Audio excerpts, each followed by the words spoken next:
Good morning guys, welcome to a very special video. Now remember, these videos are designed to answer a lot of the questions that you have as buyers, sellers and investors. And today we've got Scott Thomas, he's the head of our property management division here at Bell South Brisbane. How are you, Scott? Yeah, good Ben, good. So thanks for agreeing to do this, Scott. Now let's cut to the chase. So your thoughts on the current rental market. We're reading a lot in the newspaper about good, bad, difference between houses and apartments. What's your take on it? I think it's positive. The main thing is that we're coming off the back of such a positive growth from down south. So lots of the out of state investors are seeing lots of capital growth, which is sort of how they're deeming that Brisbane's not keeping up with the rest of Australia. But it is steady growth still. So year on year, Brisbane's still been growing at a steady rate. But you just see with the unit developments and that sort of thing flooding into the market, it's just sort of uncertain times for the yields that people were previously getting. Cool. And houses compared to apartments, how are they performing? Houses are excellent. All the houses fly off the books. People still like that sort of privacy aspect and the space aspect. You know, it hasn't been too affected by the unit market. Townhouses are slightly affected, you know, because sort of people that were renting townhouses previously are splitting up and renting units, and that's just an affordability thing as well. Great. So what would you say to someone who's got an apartment at the moment and their property managers have asked them for a rent reduction? What would you say to them?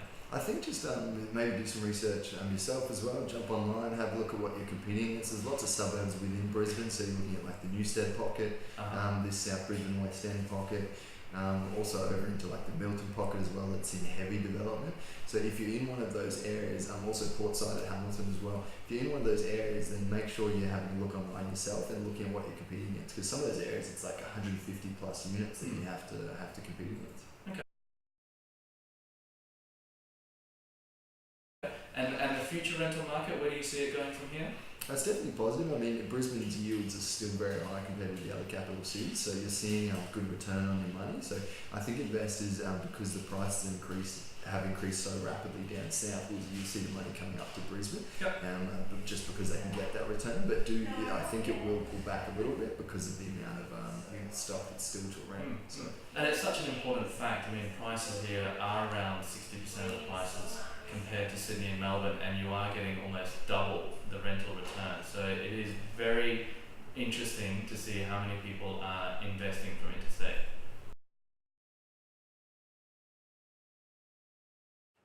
Now, going forward, why should someone use a property manager? Why not just look after the property themselves? I think the main bit is just the risk factor that you run. Having a property self-managed, there's lots of, you can do all the research and you can try to find the legislative issues, but knowing that information off the top of your head when a tenant calls through and being able to help them through the process is what we specialise in. So having a property manager that knows all of that info and can lead you in the right direction in any scenario, it gives you that peace of mind that you know that your investment's being looked at. And you mentioned self-managing. What are the main benefits of self-managing your property? Because it is an attractive option for some. Yeah, it is an attractive. I mean, the main people that we've interacted with of self-managed properties, the main hurdle they hit is when they come to re-renting a property. So if they're trying to advertise a property, it's hard because they don't have the amount of platforms that the real estate agency has. The main benefit that people, and the reason why people self-manage, is they don't see the value in an agency doing it, and it also, they think it reduces the cost factor in their investment. But it does, running that risk can be costly down the track. You know, if you don't get certain paperwork done, or you don't get the certain interaction with the tenant in making sure the claims are made at a certain time, it can cost you lots of money. Okay. And the downside of looking after your property on your own? So the main downside is that if you don't have paperwork filled out or certain reports aren't done on time, then you can run into issues where it costs you down the track. So little things and little tips on like getting landlord insurance sorted, making sure you do the claims at the right time for rental bonds, things like that. It can be a couple of days either side, and all of a sudden you could lose the whole bond. So it's important that certain practices are put in place, and that's why agencies are awfully systemised with that. And I think it's also a time cost thing as well. You've got to assess how much time you're putting into it, self-managing and paperwork and stress that you're taking on board, whereas you could be spending time with the family. If you're running your own business, that's time away from your own business, or of course time away from your job as well. So it's an important of it, yeah. And I mean, even something as simple as just chasing up the rent, if you have to have that interaction every week with a tenant, it can be costly to you and sort of energy sapping. Yeah, and it's also good to have that third party as well, so you're not in direct contact with the tenant as well. Sometimes that's an asset to have as well. So, what should someone look for in a good property manager? I think the main bit is trust. You know, if you have someone that you know will look after your property and look after your best interest, because lots of property managers out there are either overworked or they're not looking out for the client's best interest in the scenario. So they sort of run to systems instead of running to the individual, and that's where we try to focus our business more on the individual and what's the best outcome that we can get for them. So, why do you think some people avoid using a property manager, even if they're not self-managing? They just don't like the interaction with the property manager. Why do you think that happens? It can be difficult. I mean, the property management is a high issue business, you know, so in that role specifically, you've got issues every day coming up, whether it be maintenance, rental payments, things like that. So there is turnover in that role.